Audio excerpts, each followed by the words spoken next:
What if everything we've been told about autoimmunity is wrong? I'm Elizabeth Yarnell.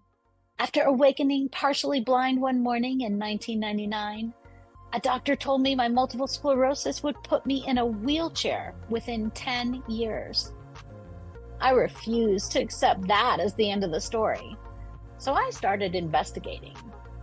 Welcome to the Inflammation Investigator, the podcast that uncovers the inflammation lurking underneath your ailments. Because autoimmune and chronic conditions should not be viewed as death knells when they are actually alarm bells. I'm a traditional naturopath and founder of the Inflammation Academy. And in 2 episodes every week, we dig into what conventional medicine might be missing.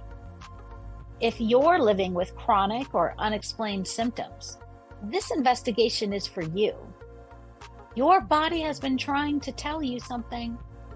Let's start listening.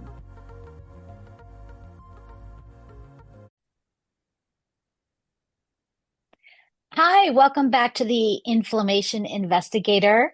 Today's episode is going to be on a very unique topic that you might have heard something about, but maybe you haven't had that much experience about it because it is very new science.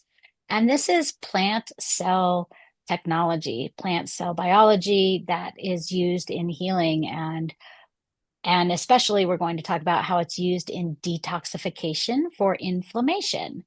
So let me introduce you to today's expert. Her name is Jennifer Payeur. She is a passionate advocate for the healing power of nature. After experiencing a life-threatening health issue, she left a 29-year career as an executive in financial services and embarked on a journey of self-discovery, reconnecting with the inherent healing properties of plants. In 2019, she founded Nature Provides, an innovative plant stem cell company. Her mission is to educate and empower others on how these unique plant remedies detoxify, strengthen, and rejuvenate the cells in the body, bringing vibrant health to the individual. She wrote a book called Ancient Plant Wisdom: How to Improve and Maintain Your Health Using Concentrated Plant Stem Cell Remedies. This came out last year in January 2025. And she filmed a documentary called Nature Provides: The Ancient Wisdom of Plant Stem Cells that also came out in 2025. And that was in support of her mission to educate others on healing holistically. So, Jen, welcome to the pod. I am so excited to be here. Thank you, Elizabeth. I am too. I have to say, plant stems, let's see if I can say this. Plant stem cells I find absolutely fascinating. And I really don't know how they work and what they're used for. So I am very ready to learn in this episode. But let's start with, how did you end up here? How did you get here? Yeah, how did I get here? Well, I'm going to start in my childhood. I was one of those young children that was super connected to nature. And, there wasn't a tree I didn't climb, a creek that I wasn't, crawling down into. And somewhere along my path, when I hit college level, trying to figure out, like all of us do, what is our purpose in life? What should we be studying? I ended up in finance because I was really good in math.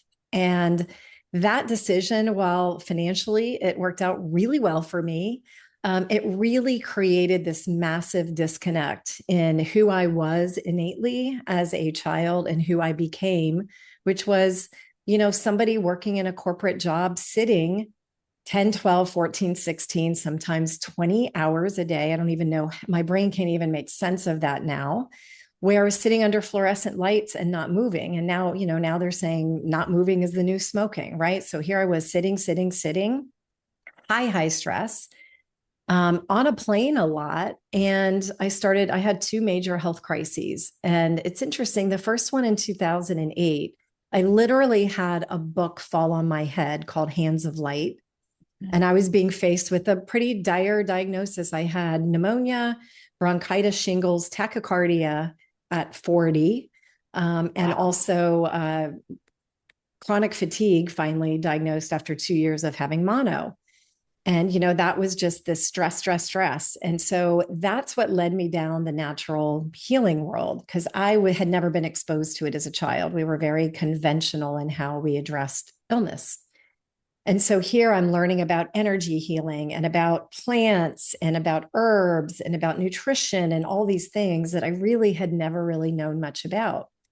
And then I ended up going to a 4-year healing school. And I did it all on the sly. So here I am still in this corporate job, still working these crazy hours, still with all this high stress, but something I think spiritually aligned me to my purpose. And so things shifted that it supported me being able to go to a full-time healing school while still working. And from there, I graduate from healing school and boom, I get this cancer diagnosis. Oh, And so that was like, okay, something is misaligned in my life. And I actually left corporate at that point. So that was 2012, left corporate. I had a full time healing practice. My life was in balance, low stress, was raising my 4 children. Life was great. And then I started having visions because I'm this intuitive visionary of wearing suits. And sure enough, 2 weeks later in 2015, an old boss called me up and said, I really need a strong leader. Will you come back and work for me? And I did. And 3 months later, I had stage 4 metastasized cancer. oh, So I went from, basically calcified cells in my breast to having cancer in my breast, my lymphatic system, in my liver. And so at that point in 2015, I said, okay, time for me to truly make a change. So I did finally leave corporate behind. It took me a while. I had a lot of identity tied up in that after being in it for so long. I had a lot of monetary idealizations tied into it. And I kind of just took this massive leap of faith and left. And I literally spent a year kind of sitting what I call in the dirty diaper of the unknown of, okay, now what? And I was visiting a friend, and her husband, who was a doctor, came out with this tincture. And just kind of by happenstance, he said, oh, this has saved a lot of my patients' lives. And I said, that's really cool. What is it? And as soon as he said embryonic plant stem cells, I literally felt like I was struck by lightning.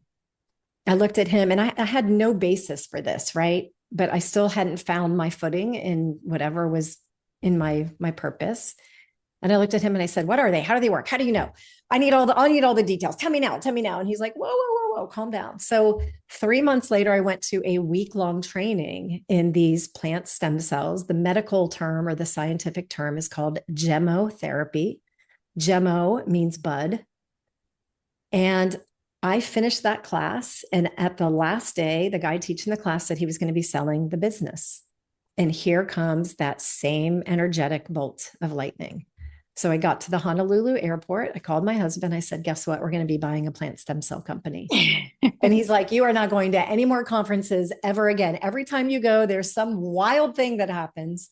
And that's literally how it happened. So I kind of jokingly, but I think it's real that these plants found me because we're in a time of chronic inflammation, chronic toxicity, and they play a really significant role in helping the body heal for those two things in particular.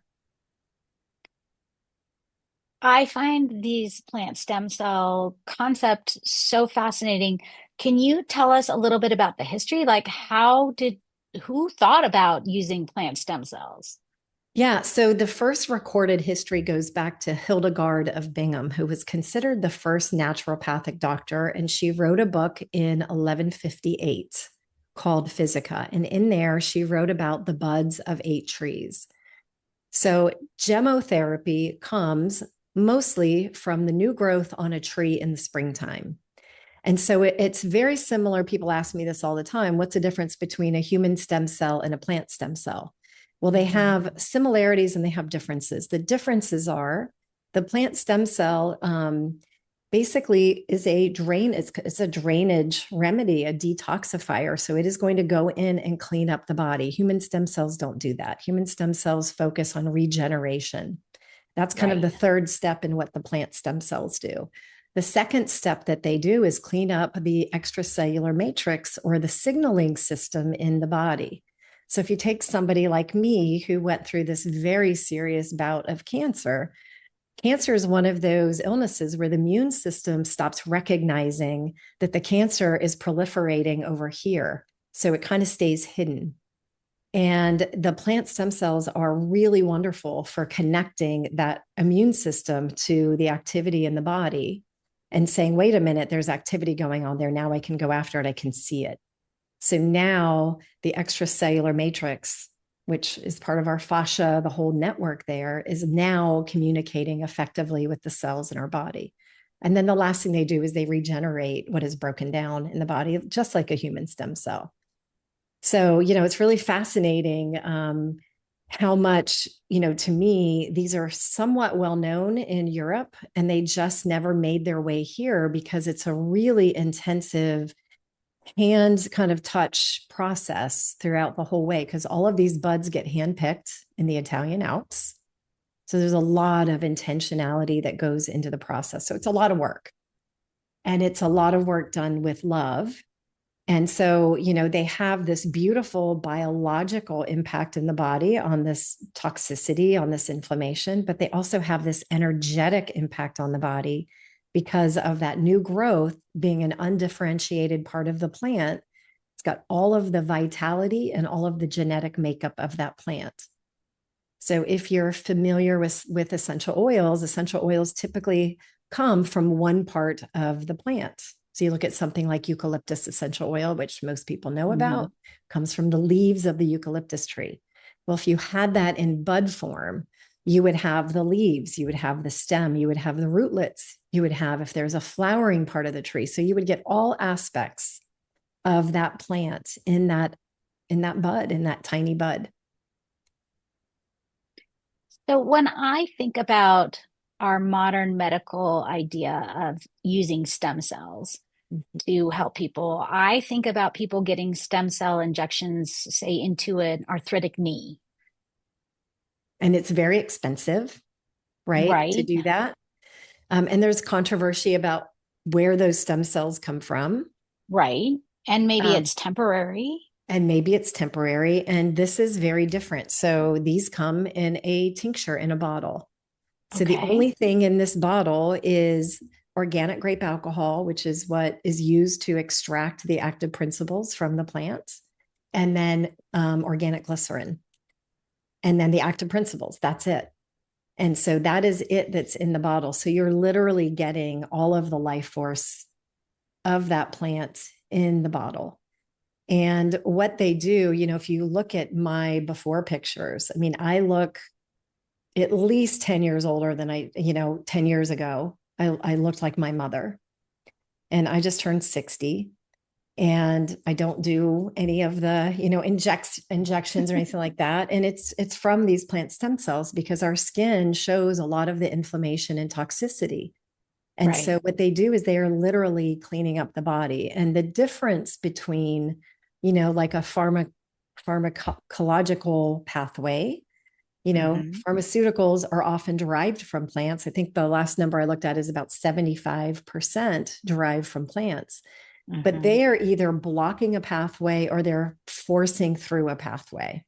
So Right. they're not working with the body. The plant stem cells are actually regulating or creating coherence. So you can use the same plant stem cell remedy for high blood pressure and for low blood pressure. Because if you have high blood pressure, it will regulate it and bring it down. If you have low blood pressure, it'll regulate it and bring it up.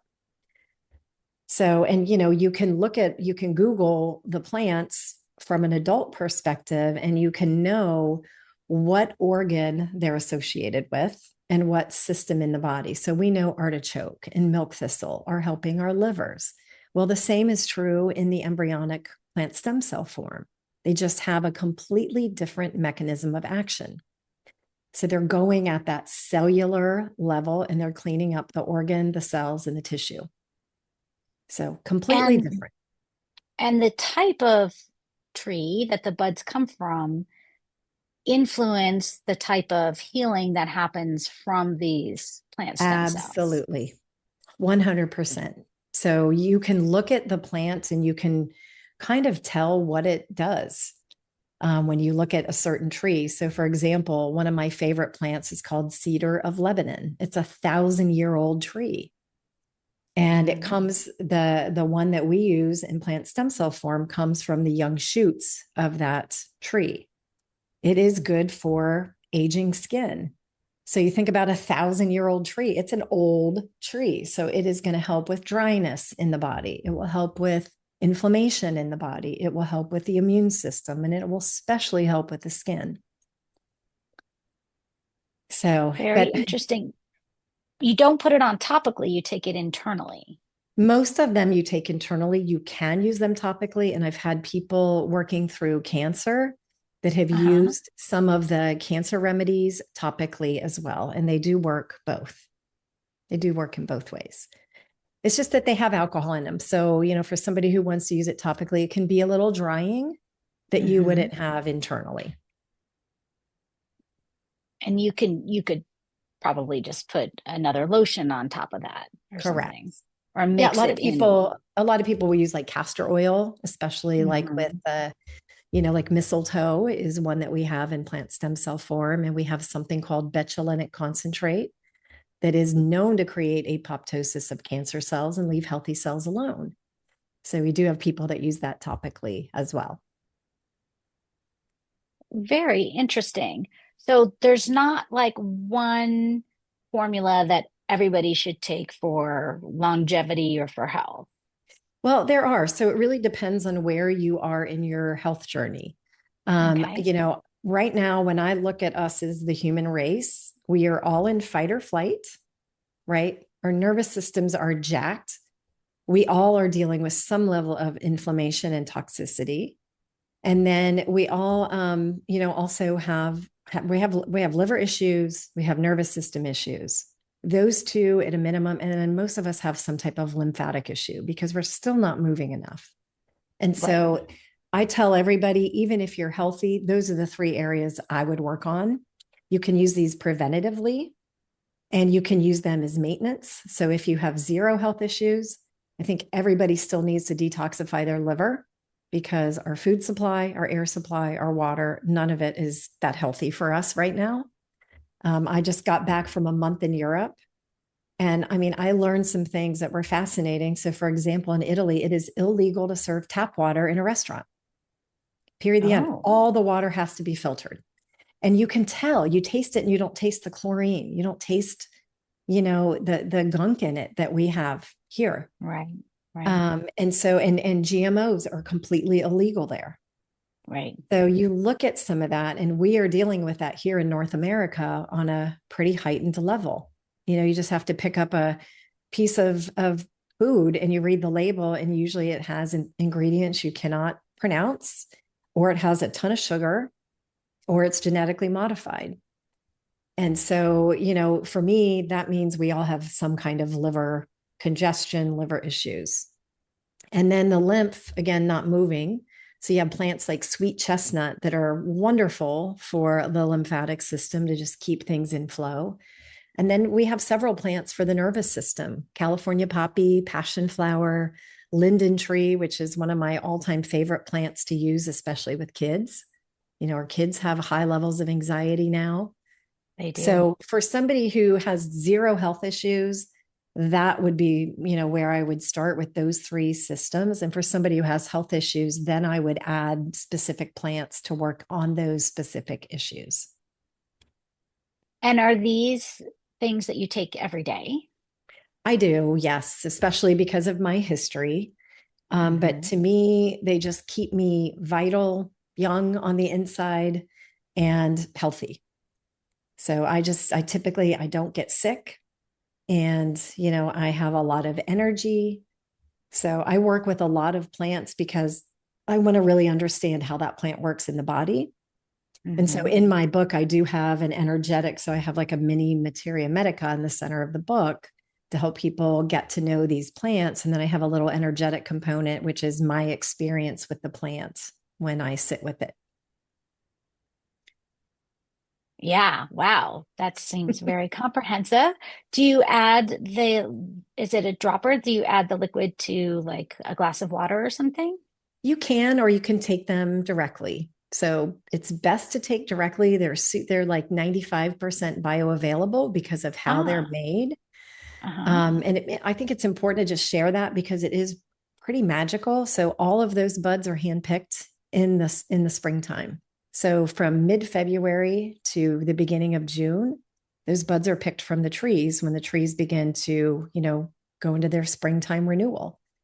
And then from there, within 2 hours of picking that little teeny bud, it has to go into the organic grape alcohol and glycerin. And every day it's agitated. So you think about like a homeopathic remedy where they succuss it. So it's agitated to keep the active principles continuing to release from the plant buds. Then after that, the plant material that's remaining that hasn't broken down gets pulled out, pressed, burned, and then the cell salts from that go back into the tincture. So that's called spagyrics. It's an Oh, ancient alchemical process. And in there, what that's doing is it's adding something called carbon nanodots. It's adding light to the tincture. Like literally, our scientific director walked by his lab one day and one of the test tubes lit up this fluorescent blue, kind of like in your window, that deep, deep blue. And he said, "Oh my gosh, what is this?" And he put it under the microscope in the lab and he saw these dodecahedron shapes. So that's like a soccer ball. And so he kept studying it and he said, "Wow, look, it's got these sparks of light." And I think that is where the vitality comes in with these plant buds. And then the tincture is spiralized about 1,000 times a day. And then it's ready for using. So there's just so much intentionality in the process, as I said. And it's not like a machine is doing all this. This is people doing this. So it's kind of like that's why I called my book Ancient Plant Wisdom. It's the ancient, what the ancients knew, what our grandparents knew, and why they weren't as sick as we are. right, right.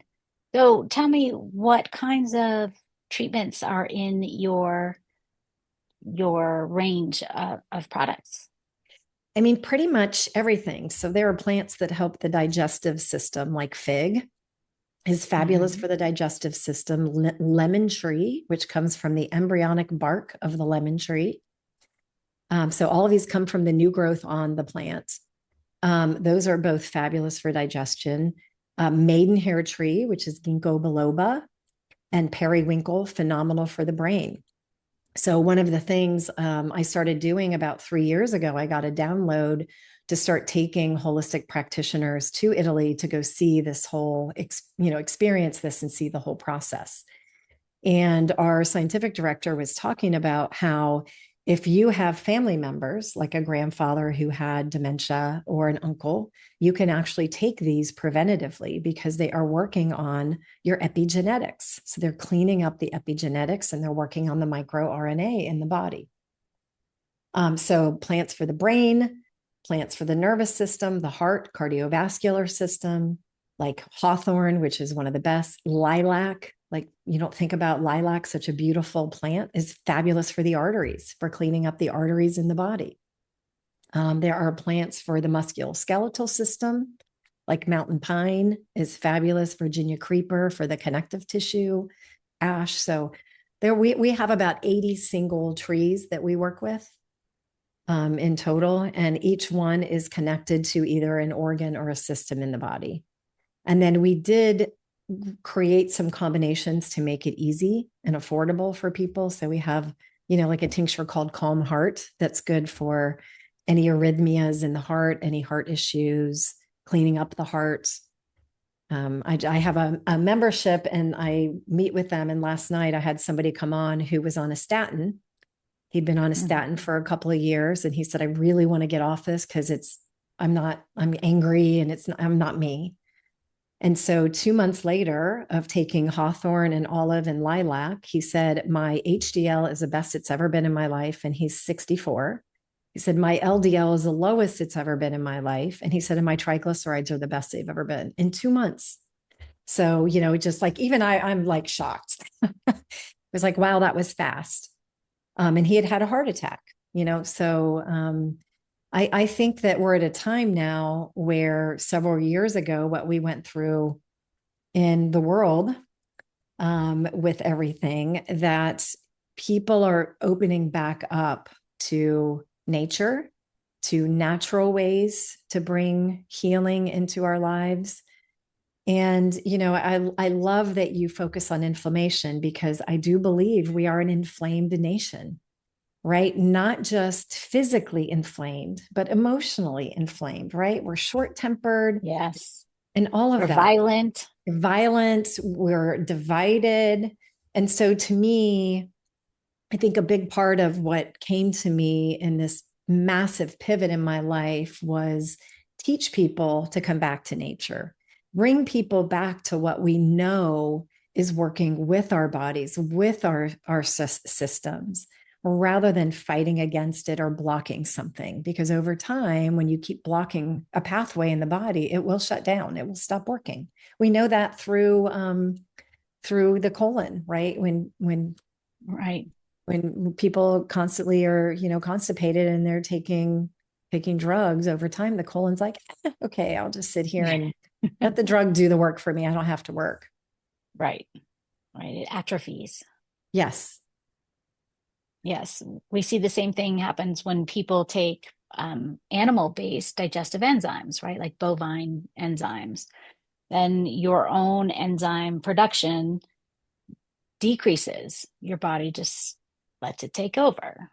Whereas Right. if you do plant-based digestive enzymes, that doesn't happen. Right.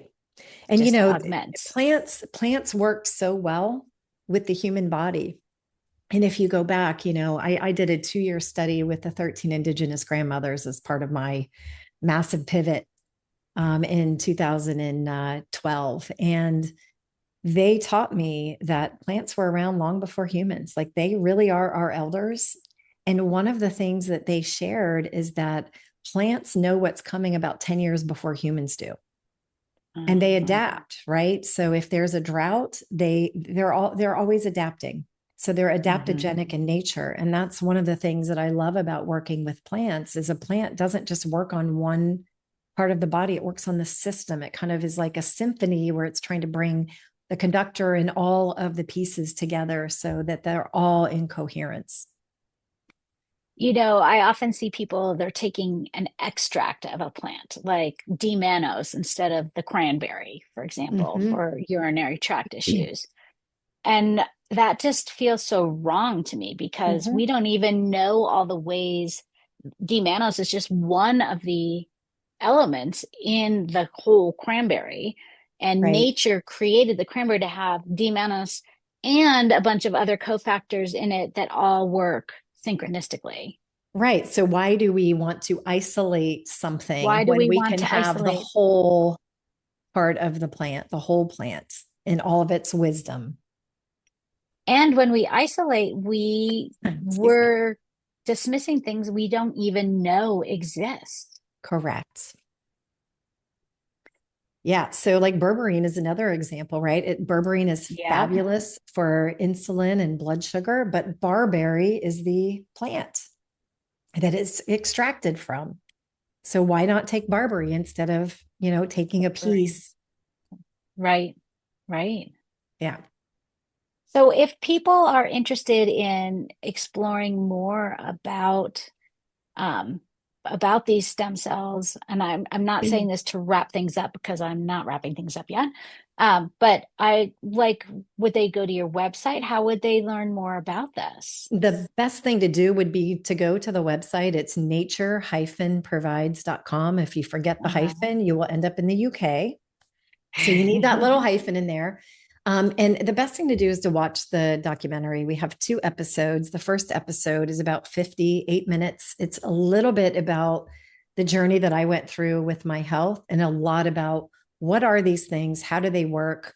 Most of it was filmed in Italy. So you also have beautiful landscapes of Italy. And then the second episode came out about 2 weeks ago. And that really is about the science because that is a question that gets asked a lot is, well, show me the science on this. And Hmm. so we really wanted to do that. And we filmed that last July. And so that just came out a couple of weeks ago. And that's on the site as well. And that's much shorter. It's about 45 minutes. And it's really our scientific director who founded these about 36 years ago in Italy. And all of these plants that we use grow in the Italian Alps, which is, I did not know this until we did the documentary, about 90% of all herbs come from that area. That is the Like most pristine originally. originally. That is the most pristine area in our planet. No heavy metals. Nothing is sprayed there. So there are no herbicides, pesticides, nothing. And these plants grow literally in the wild. So before I went, I'm a gardener and I thought, oh, these will be, cultivated, these trees grown, kind of like what we have here in North Carolina. No, not at all. They're literally in a forest and you have to go find where that tree is and see the bud. And there's only a short window when that bud is ready to be picked. If it opens up all the way, it's too late. If it's too tight, it's not ready. And so literally there are botanists in Italy who go and map out the entire territory based on a forecast that we give. And they say, okay, this is where there's a silver birch tree. There's one over here. And they actually have to go check, when they kind of know it's going to be opening and say, oh, it's not ready yet. We'll come back tomorrow. And they check every day to see if it's ready. So these are Wow. literally growing in their own habitat, which I think we call that wild harvested, right? Right. So I think you're their right. natural environment. Very And biosustainable, right? correct. Yeah. And we don't ever pick more than 20% from a plant because we want the plant to thrive, right? We don't want to harm the plant. So once we pick about 20% of the buds off of a plant, we go to the next plant. And so we literally go from plant to plant. And so that's part of the experience of taking these practitioners is to go do that, to go up into the Alps and actually go pick. And I mean, I had one practitioner this year who's pretty big, well-known guy. And he said, this has changed me. He said, the air quality up here, he said, you can just feel the cleanliness and the life force in the air, let alone Yeah. with the plants. So it's pretty amazing. So are there any side effects to taking these plant It cells? it's really odd. So because of the mechanisms of action, these don't have contraindications like adult plants. So there are only Mhm. two plants in all the ones that we have that have any type of contraindication, and that's maidenhair tree and white willow. And that's because they have a propensity to thin the blood. So if you're on a blood thinner, I would don't take either one of those two plants. Pick a different plant that you're looking for. So pick periwinkle if you're looking for brain detox.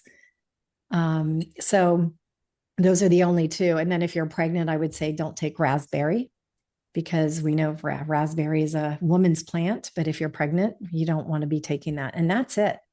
So those are the only three contraindications out of all of the plants that have any issues whatsoever.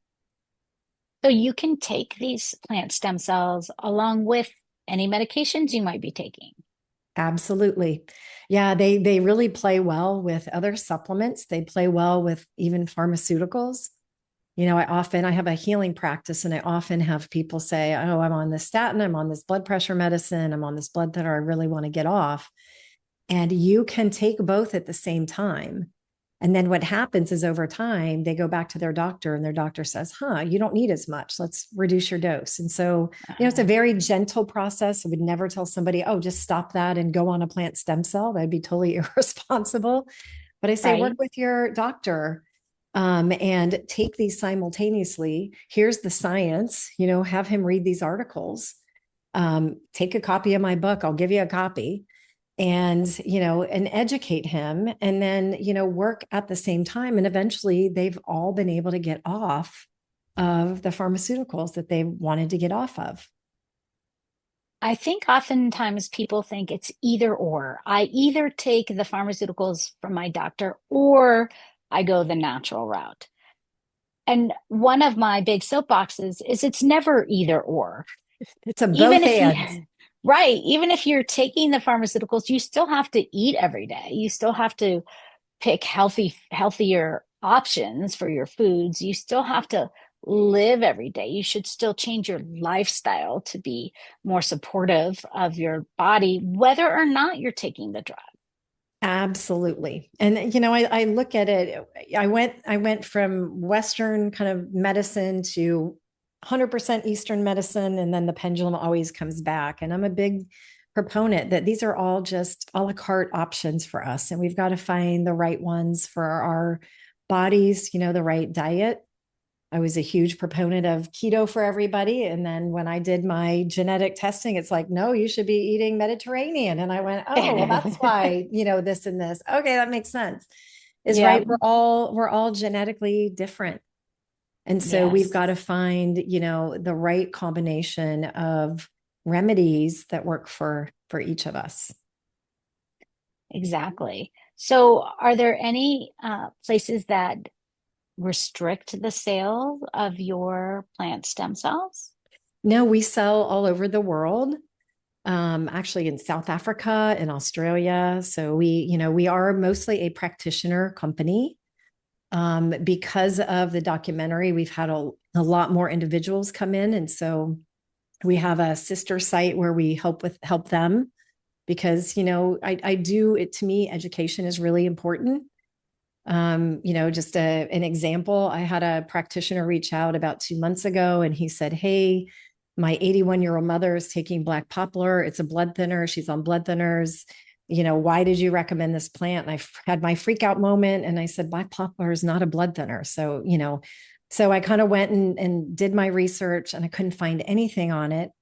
And then I reached out to our scientific director, who's a biochemist. He's got 18 million credentials after his name. And he got really upset. He said he's talking about an adult plant. And he said, yes, an adult plant can have that effect, but in the GMO world, it does not.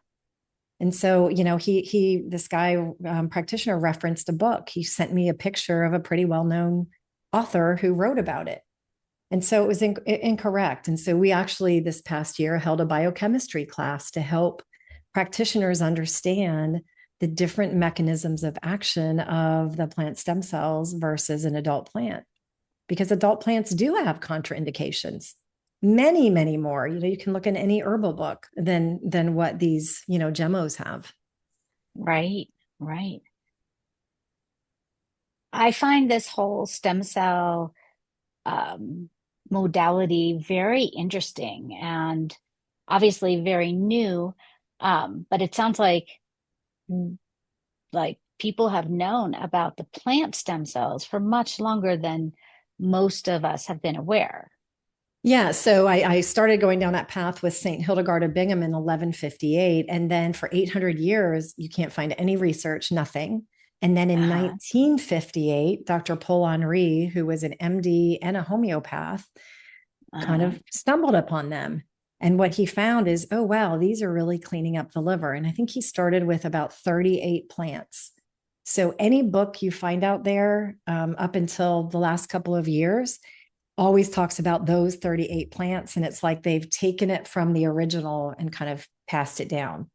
Right, right. So, my question when I came in 2019 was, well, if those plants do, why wouldn't other plants be able to do this too? Why wouldn't the buds of other plants, of other trees, also be able to do these things? And so, over the years, the science has continued to deepen that they don't just work on the liver, they actually work on the metabolic health, they work on the cellular health, they're working inside the tissue. And actually, they create a lot of softening of the tissue. Another thing I learned is that most illnesses are a starting point of stiffening of tissues in the body, Mm-hmm. like the arteries start to Mm-hmm. stiffen. Okay. So I want to talk a little bit about inflammation with these plants. And I know that you look at inflammation as a signal, not the problem, which I do as well. And how do these plant remedies or these plant stem cells work with inflammation and keep it from coming back? Yeah. So they are helping to, like I said, regulate that in the body. There is a great plant called black currant. If you go over to the Uh-huh. UK, there's black currant tea, black currant jelly. So in Europe, they seem to know a lot more about the health benefits of these. And that plant is the best plant for inflammation in the body, regardless of where it originates. So if you have inflammation in the gut, in the brain, in the tissue, the joints, it is the best plant and also happens to work on the adrenals, which tells me that there is an adrenal connection to inflammation. That's that fight or flight, which is raising cortisol, which is then raising inflammation in the body. So that is a plant I take regularly because I'm kind of that type A.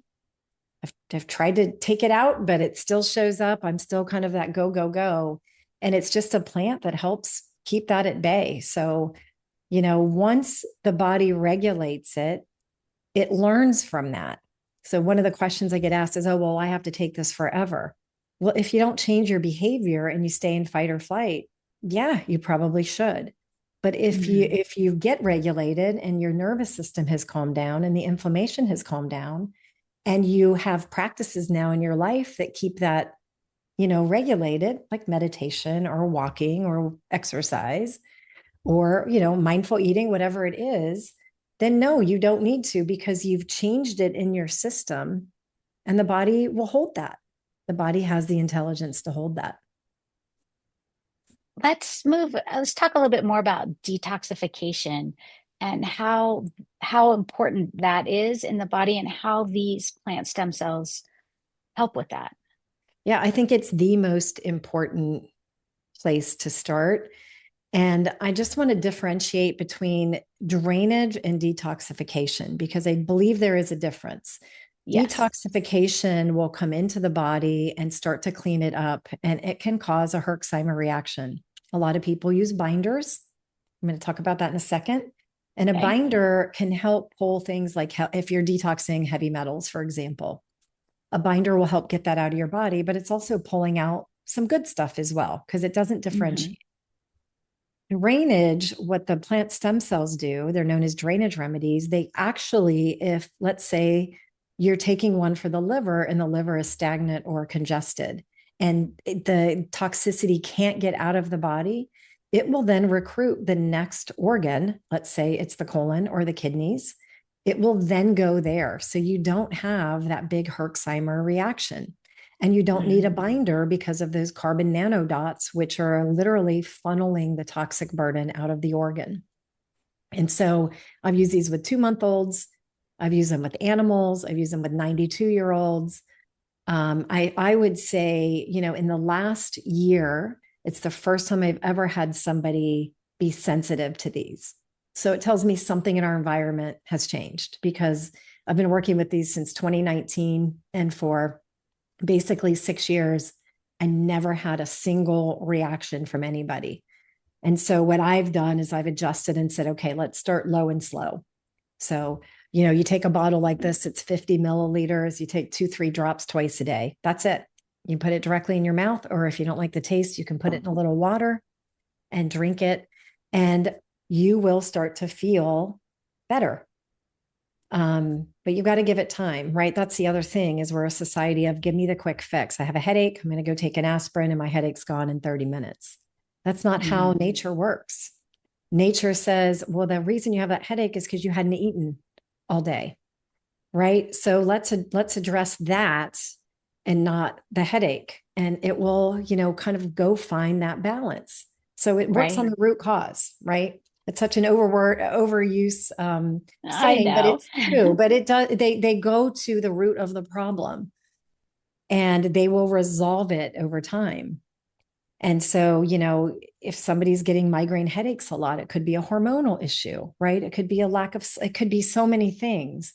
And the plants Hmm. have that intelligence to know where to go in the body to clean it up. And so I think it's a really key differentiator than what we are so used to, which is just fix it, give me the quick fix. And like you said, you can get that and you can get better. But if you don't change your diet, whether you're taking a pharmaceutical or a natural remedy, and you don't change your diet, your diabetes will not go away. Right. You might keep it Right. at bay for a little while, but over time, the body will say, okay. Have you looked at other plants in other parts of the world, like in the Amazon basin? We haven't yet, just, we've been pretty busy with what we're doing right now. Right. But it's something on my radar. We still have one more episode that we're going to film. Um, well, you know Mary Agnes from my show. Yes. Yeah, so she Yes. was our filmmaker, and she was kind of the brilliance behind all this of getting it out there. But yes, I mean, I every time I see a plant, I ask it. I have this kind of weird, unique gift. I can channel the plants, so I can sit with a plant and just sit still, and it will tell me what it does. And so when I find a new plant that I don't know what it is, I'll research it. What do you do? Tell me about you, and then I'll actually go look it up. So yes, I could probably add 500 new plants, and my husband, who manages the SKUs, says, please, no more. Balance. Right, right, right. Great. Is there anything else that you would like people to know before we start to wrap this up and tell people more about where they can find you? Yeah, I think two things. There is a really great book called The Last Child in the Woods. The author is Richard Love. And one of the things he talks about is two concepts. One is called nature deficit disorder, and the other Uh-huh. one is nature knowledge deficit. And the nature deficit disorder is that we have become so disconnected from nature. And nature is an inherent part of, I mean, we are nature, it's an inherent part of who we are. And that he talks about a lot of our illnesses are because of that disconnect. And I know in my personal life, that was absolutely true. I was not outside much. I was inside in a corporate, office. And I think people are now waking up to that fact that, oh my gosh, we've got to get out in nature, and nature heals. Just standing in a forest, right? In Japan, they called it Right, forest bathing, and right, doctors are writing prescriptions to lower blood pressure and anxiety. Go into the forest for an hour every day. right. So that's one is, just telling people how important nature is in our lives. And then the other one, this knowledge deficit disorder, is to be curious. That's about the fact that we don't know where our food comes from anymore. We've lost our connection to what we're putting in our bodies. And North America is really the main continent that can eat whatever we want, whenever we want. So if we want strawberries in November, we eat strawberries in November. When you go to Europe, you only get what's in season, right? So our circadian rhythms are off. And, be curious. Like when you go to the grocery store, look at the food and say, oh my gosh, this comes from Brazil. Is this really what I want to put in my body? I was just Mhm. listening to a podcast a few weeks ago, and this guy was saying, like, nobody should eat bananas because, unless you're in the tropics, you should not be, your body does not know how to break it down. So I think even a lot of our illnesses and our inflammation is from just some of those simple things that we've lost that connection to nature and that wisdom, that knowledge that our ancestors had. They Yeah, grew their own food, and they picked their own food, and they ate their own food. And, I encourage people to do that. If you can create, you can container garden if you live in an apartment. So many things we can do to come back to right. that Now, wholeness. now there's hydroponic gardens you can just have on your Exactly. patio. Exactly. Yeah. So there's so many things we can be doing to get more connected. Yes. Such great advice. I really appreciate that. Okay, so where can people find you? We've Yeah. kind of talked about it So, before, but let's repeat. yep. So nature-provides.com. There's a lot of information. That's where the documentary is. You can find my book there or on Amazon. It's called Ancient Plant Wisdom. And then the last thing is I have a podcast also, which I'd love to have you on. Would love it. It's called the Wellness Sherpa. And so that's the other place people can find me. Fantastic. Well, Jen, thank you so much for coming on today. This has been a fascinating conversation, and I'm sure our listeners will have learned something absolutely new that they maybe have never even thought about before. So thank you. You are so welcome. Such a joy. I will look forward to seeing you in the next episode of The Inflammation Investigator. So I will see you then. And that's another case filed on The Inflammation Investigator. Remember, every symptom is your body's way of communicating. We just need to learn the language. If today's episode sparked something for you, I want to hear about it. Share your own investigation discoveries with me on social media at Elizabeth Yarnell, or find me at elizabethyarnell.com. Your experience could be exactly what another listener needs to hear. And make sure you're subscribed so you never miss an episode. And here's the thing about investigations. They work best when you're not going it alone. If this podcast is helping you uncover the answers you've been searching for, please like, rate, subscribe, and review, and share it with someone who needs to hear this message. As a new podcast, these actions mean more than you know. Want to dive deeper into your own inflammation investigation? Head over to inflammationinvestigator.com, where you can take my free inflammation quiz to uncover which hidden triggers might be affecting your health. Until next time, this is Elizabeth Yarnell, your inflammation investigator, reminding you that the solutions to your health issues are out there. Let's find them together.